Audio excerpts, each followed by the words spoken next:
வருகிற நாடாளுமன்ற தேர்தலை முன்னிட்டு தமிழ்நாட்டில் இருக்கக்கூடிய தொகுதிகளோட கள நிலவரத்தை நம்ம பார்த்துட்டு வந்துட்டு இருக்கோம். இந்த நிலையில ரெண்டாவதா பார்க்க போறது விருதுநகர் தொகுதியில பாராளுமன்றத்துக்கு உட்பட்ட 6 சட்டமன்ற தொகுதிகள் என்னன்னு பாத்தீங்கன்னா விருதுநகர், சாத்தூர், சிவகாசி, திருப்பரங்குன்றம், திருமங்கலம், அருப்புக்கோட்டை.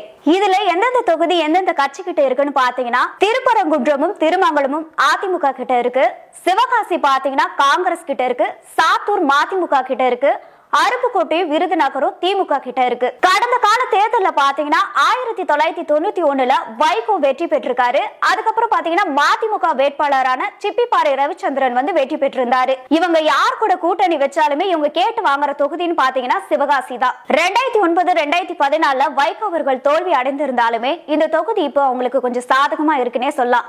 ஏன்னா இந்த தொகுதியை பொறுத்த வரைக்கும் இப்போ மதிமுகவை சேர்ந்த ஒருத்தர் தான் எம்எல்ஏவா இருக்காரு.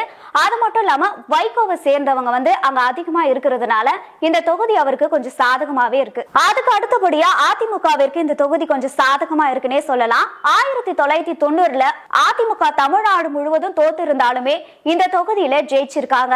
அது மட்டும் இல்லாம அதிமுக வேட்பாளரான டி ராதாகிருஷ்ணனுமே இந்த தொகுதியில 2014 ஜெயிச்சிருந்தாரு.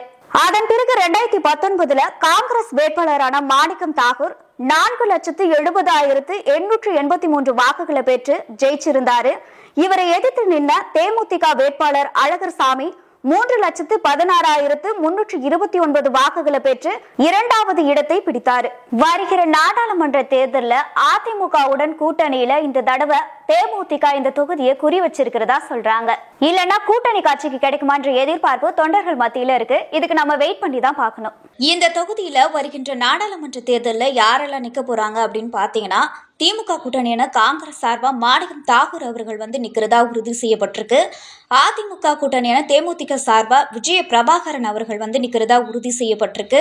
பிஜேபி சார்பா ராதிகா சரத்குமார் அவர்கள் நிக்கிறதா உறுதி செய்யப்பட்டிருக்கு. நாம் தமிழர் சார்பா கௌஷிக் பாண்டியன் அவர்கள் நிக்கிறதா உறுதி செய்யப்பட்டிருக்கு. இந்த தொகுதி பாத்தீங்கன்னா ஒரு விஐபி தொகுதியா இருக்கு. இந்த தொகுதி யார் ஜெயிக்கிறதுக்கான வாய்ப்பு இருக்கு அப்படின்னு பாத்தீங்கன்னா விஜய பிரபாகரன் அவர்கள் ஜெயிக்கிறதுக்கான வாய்ப்பு இருக்கிறதா சொல்லப்படுது. இந்த 4 பேர்ல யாரு ஜெயிச்சா நல்லா இருக்குன்னு சொல்லி நீங்க கமெண்ட் பண்ணுங்க.